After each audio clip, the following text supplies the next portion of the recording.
அதிரடியின் உச்சம். உலகமே உற்று நோக்கிய போட்டி. அவமானத்தில் கூனி குறுகிய இங்கிலாந்து அணி. அதாவது இந்தியா மற்றும் இங்கிலாந்து அணிகளுக்கு இடையேயான கிரிக்கெட் தொடர் இந்த மாதம் தொடங்க இருக்கிறது. இந்த தொடரில் 5 T20 போட்டிகளிலும் 3 ஒருநாள் போட்டிகளிலும் இந்த இரு அணிகளும் பங்கேற்க இருக்கிறது. இந்த தொடரில் இந்திய அணியின் வெற்றி என்பது மிக மிக அவசியம். ஏற்கனவே ஆஸ்திரேலியாவுக்கு எதிரான தொடரில் இந்திய அணி படு மோசமாக விளையாடி இந்திய ரசிகர்களை அதிருப்தியடைய வைத்திருந்தது. பற்றாக்குறைக்கு டெஸ்ட் உலகக்கோப்பை வாய்ப்பையும் பறிகொடுத்திருந்தது இந்தியா. அந்த ஒரு காரணத்தால் இந்திய அணி நிர்வாகத்தின் மீதும் இந்திய அணி மீதும் இந்திய ரசிகர்கள் நம்பிக்கை இழந்து வருகின்றனர். அதன் காரணமாக இந்திய ரசிகர்கள் மத்தியில் இழந்த நம்பிக்கையை இந்திய அணி மீட்டெடுக்க வேண்டிய கட்டாயத்திலும் இருக்கிறது.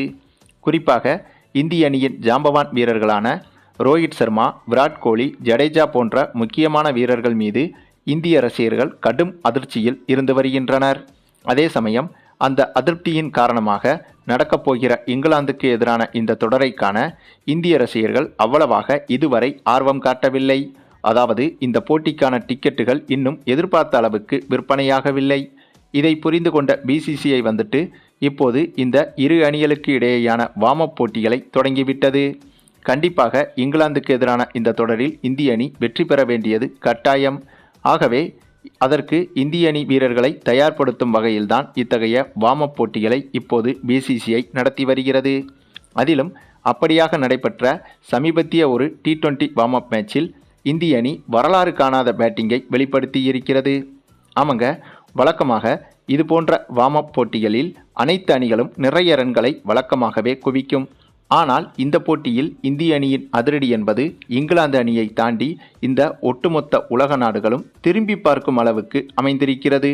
ஏனென்றால் இந்த போட்டி தொடங்கி முதலில் பேட்டிங் செய்த இந்திய அணியில் நம்ம சூரியகுமார் யாதவின் அதிரடி மூலமாக 20 ஓவர்கள் முடிவில் 403 ரன்கள் வரை குவித்திருக்கிறது இந்திய அணி. எப்படி 403 ரன்கள்?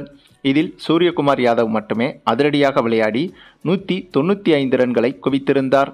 அதேபோல இவருக்கு அடுத்தபடியாக திலக் வர்மாவும் இந்த போட்டியில் 103 ரன்களை குவித்திருந்தார். அதாவது இந்த போட்டியில் இந்திய அணி முதல் இன்னிங்ஸை முடித்த பிறகு இங்கிலாந்து அணி வீரர்கள் ஒவ்வொருவருமே அவமானத்தில் கூனி குறுகி நின்றனர். அந்தளவுக்கு ஏதோ தெரு கிரிக்கெட்டில் விளையாடுற மாதிரி ஜாம்பவான் அணியான இங்கிலாந்து அணியை போட்டு அந்த சாத்தி இருந்தது நம்ம இந்திய அணி. சரி, நீங்கள் சொல்லுங்கள், இந்த வார்ம் அப் மேட்ச் போலவே வரப்போகிற இந்த தொடரிலும் இந்திய அணி இங்கிலாந்து அணியை போட்டு சூரசம்ஹாரம் செய்யுமா என்பதை பற்றி உங்களுடைய கருத்துக்களையும் கமெண்டில் தெரிவிங்க. மேலும் இந்த வீடியோ பிடிச்சிருந்தா லைக் பண்ணுங்கள், மற்ற அனைவருக்கும் ஷேர் பண்ணுங்கள், மறக்காமல் நம்ம சேனலை சப்ஸ்கிரைப் பண்ணுங்கள்.